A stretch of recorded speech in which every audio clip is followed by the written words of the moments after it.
What's going on, Clutch Nation TV, man? Today we're reacting to ABBA on the No Jumper podcast, man. Speaking to Adam 22, discussing the beef he had with Freshandfit podcast, man. So we gonna let him speak for his own words and his own outlook on what happened and how he's gonna basically approach the situation further, man. So let's get into the video, man. But first, let's do the YouTube thing, man. Hit that like button. Don't forget to subscribe to the channel if you're new. Don't forget to put your post notifications on. Don't forget to comment on the video, man. And also, we hit new guys, 500 subscribers by the end of September, man. I know you got me. I got y'all. Put your requests down below for what videos you guys want me to react to. And I got you here, man. So this is going to be a channel for you guys, channel for us to get the discussion, the talk. We're going to chop it up. We'll get into the video. Is this current feud with Fresh and Fit, is this like the biggest YouTuber on YouTuber drama that you've been involved with so far? This is kind of honestly, new ground for you? Not really. Honestly, it's so weird. It's so weird. Like, from the first video to the response, I was like, there's such a disconnect. I was just confused. Right, because, okay, so you went on their show, and then months later, you I'm not understanding why it's on the focus on him. About some of the stuff that was said about a certain percentage of what was discussed. Okay, so I want to just cover that real quick, because I think that caused confusion. We covered a bunch of stuff that we said on those podcasts. Right. Most of them were very positive. We did like 4 videos where we covered little clips of the podcast. So we did 2 podcasts. We did one during the day, me, Preach, and those 2 guys. And then we did a second one with the Bimbos and then us 3, okay? I didn't remember the first podcast. Both happened the same day because the second one was like so fucking weird, right? Being around those girls. Yeah, and just the whole dynamic of the podcast, it was just so... I just left right afterwards. I was like, nah, I'm pissed. Because it was just so strange. And then I ended up covering clips of that. So I post one every 2-3 weeks. And then somebody sent me the first podcast and they're like, yo, you got to check this out. Do you remember this? And I rewatched it. I'm like, yo, I'm clipping this. So there's actually 4 other parts of that podcast that we're going to cover. Some positive, some negative. Oh, wow. We did the first one that happened to be negative from that podcast. And like, where did this come from? It's like, bro, we just covered this video the way we cover everything else. It's not that deep. The way he's going into this podcast thing, man, and the fact that he was really approached it from the same mindset that they approach any other video that they react to on their channel. It really comes across as being really admirable and really, like, they really didn't take it to heart as Fresh and Fit did. So I guess, you know, when you poke the bear, man, sometimes the bear does growl back, man, and that's what Adam and Preach did. However, you know, Fresh and Fit, man, you gotta, if you want to be alphas, man, you really gotta show a little bit more heart than that, man. Especially on a podcast you wanted a lot of people to actually comment on and approve of. So I think that's the context that people are missing. But yeah. Do you feel like the video you made was like perhaps a little too aggressive towards them, considering that you had like been on their show and they had welcomed you into that and everything? Like, is you know, like if you were to make a video about this podcast and there was like a certain chunk of what we said that you then were like, you know, maybe a little aggressive towards me, I could see myself feeling away. But did you feel like you crossed that line? So here's the thing. We were confrontational on those points during the podcast. Okay. I was confrontational to him about some stuff he said on it. So it's not like I came with a weird energy. You know what I'm saying? Even on the podcast, we're talking about, oh, Abba came with the smoke. Because I said, like, yo, why would you say that? And he answered, and it's cool. We moved on.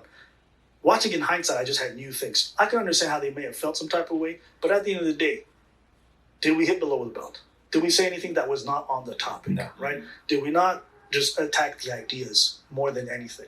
And I think maybe the tone might have set some people the wrong way. Sure, if you want to get on that, I'm not mad at anyone. I can definitely understand how the tone, but it's also the tone that we keep with all of our videos. So it's a bit of consistency. But can I understand why they felt that type of way? Sure. But then the response was just crazy. Right. That's what I didn't understand. Because they made it really personal. And they did, though. They did make this thing real personal, bro. And it's crazy how they made it so personal. It like it hit home. Like when you sometimes when you say your truth or when you say a truth and that person feels it, they come at you with a lot of aggression because they feel like you're talking about them. So, guys, if you out here, man, and you people telling you the truth, man, and you want honesty, just take it. Don't take it too hard. You know, don't take it to the heart too much. So, made it really about clout and stuff, right? You saw the response. Did it have anything to do with the original video? no.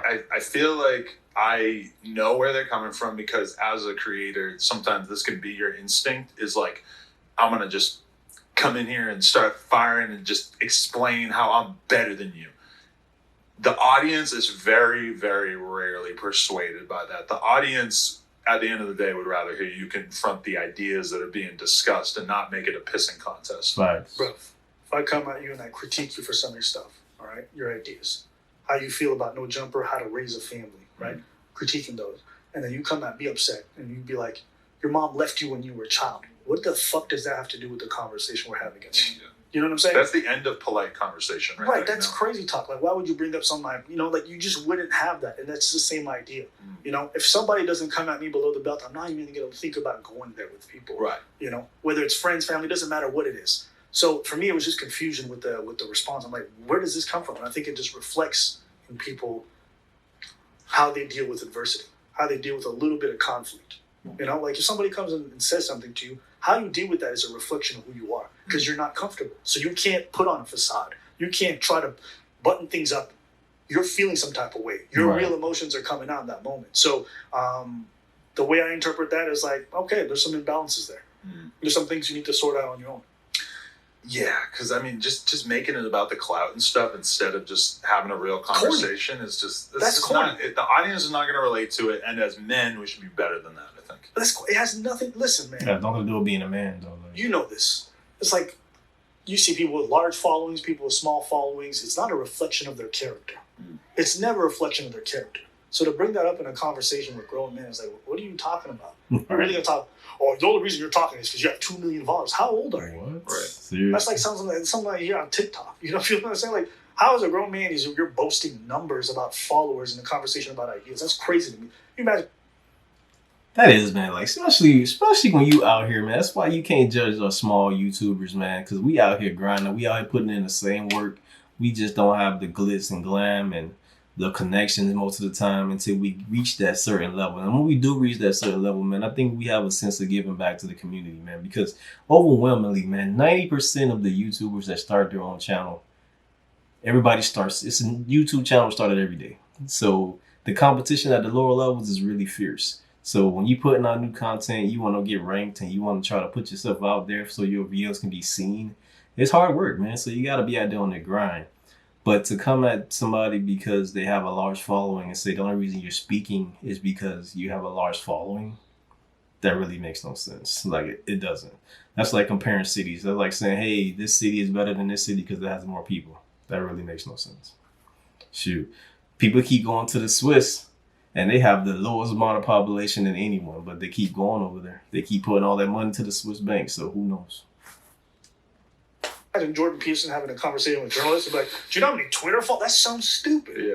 Right? So he loses the argument right there, so he starts to make it about that. And they would all lose respect for him because they're like, bro, nobody. Do you think that makes you a better person because you have numbers? Right. You know what I'm saying? Yeah. That's the stuff that I don't understand. So for me, it was just like it was clearly a lapse in judgment on their part. But it's like, where did that come from? More than anything, this is what I think about people. If you act a certain way under duress, under stress, where's that crazy response of yours coming from? And then you have to do some inner dialogue. Yeah. Because I don't care how many times I put you in certain scenarios, there's no way you're going to come out with specific responses. Meaning, if I come to you in the street and say, hey, Adam, you're stupid, you're not going to just start losing your mind and throwing off your pants in the street and doing all that. Because there's something there if you were to have that response, right? You would agree. You got some mental imbalance. If someone insults you and you start shitting in your hand, someone's like, is this man imbalanced? That's how I think a lot of people need to think about themselves when they react negatively to confrontation or anything like that. To be fair, I think that they realized that they handled it poorly because they deleted the videos and kind of offered a little bit of trying to take it away. I don't think that's realizing. I think there's a I think their fans and the fan reaction probably helped them to realize. Here's what I'm gonna say. I don't know what goes on in people's minds. I don't know what's going on in people's hearts. So if someone says something, I'm like, cool, I can't know for sure, whatever. But I would say it's highly just as possible that they saw how bad it was for business and decided to change that up. And again, now we're still not talking about values and character. We're still talking about business. YouTube is not just business.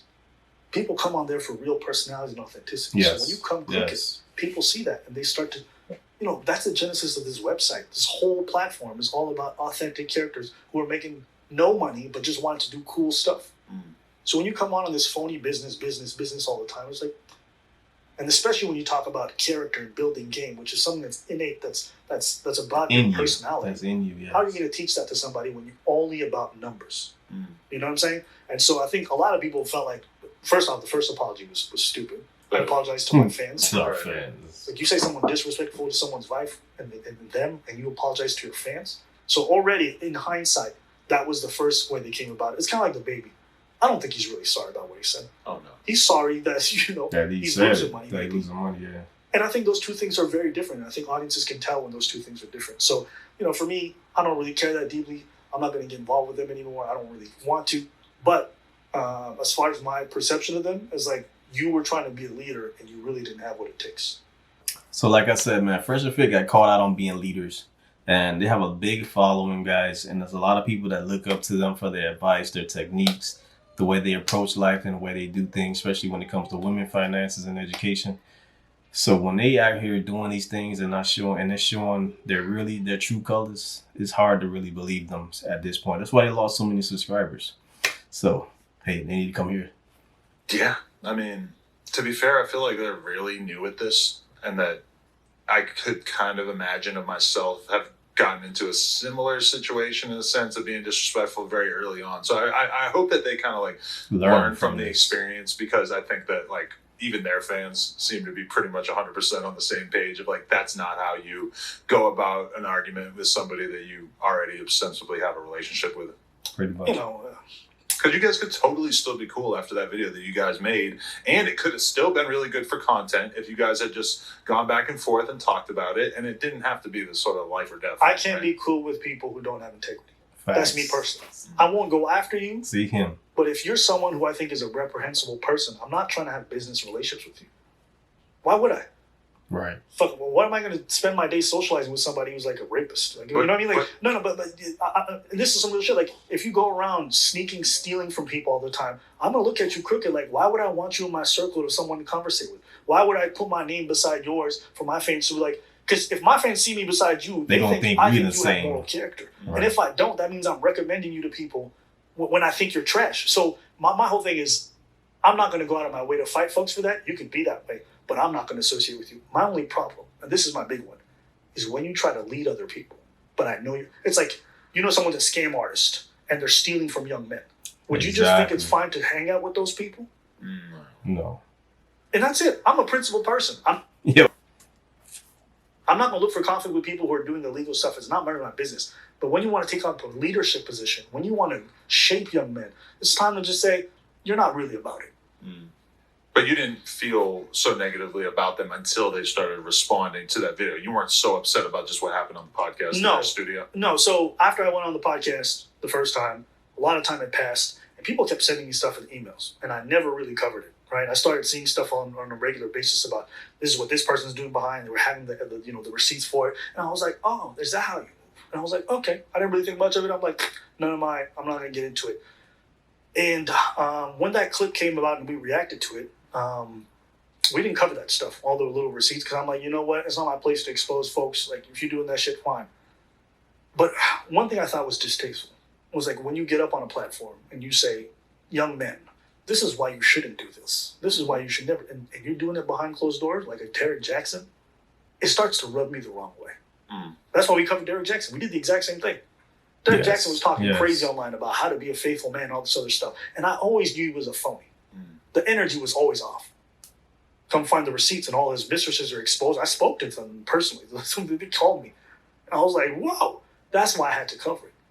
That's the hypocrisy of people wanting to be leaders and then not practicing what they preach. That needs to be exposed. So that's the main thing. No, I feel that for sure. Yeah. This has all been a pretty wild thing to watch play out. But, I mean, the wife thing, that really took it to another level. It did. Yeah, and you know what? Preach is going to... That did take it to another level, man. You don't disrespect the man's wife. You don't disrespect the man's country. You don't disrespect a man, period, unless you're ready to get these hands. And if you ain't ready to get them hands, man, just be quiet, bro. Like, stay in your lane. Don't do anything different that you should not do out there, even if you're in front of them in their face. So, all right, guys. So we're gonna end the video there, man. I'm gonna leave the link in the description for the full video, man, and for the full actual podcast. It's quite long, so it's a few hours long. The original video. This is just a clip. So, however, when we get into it, man, let me know your thoughts. Let me know your feelings on it. Let me know how you would have approached the situation differently, man, and how do you feel, each side could have handled this situation, you know, in a better light. So guys, this is Clutch Nation TV, man. Don't forget to hit that like button, subscribe to the channel. Don't forget to comment down below, man. Let's get that engagement out. Let's talk about it. And until the next time, guys, it's KNT TV. Peace.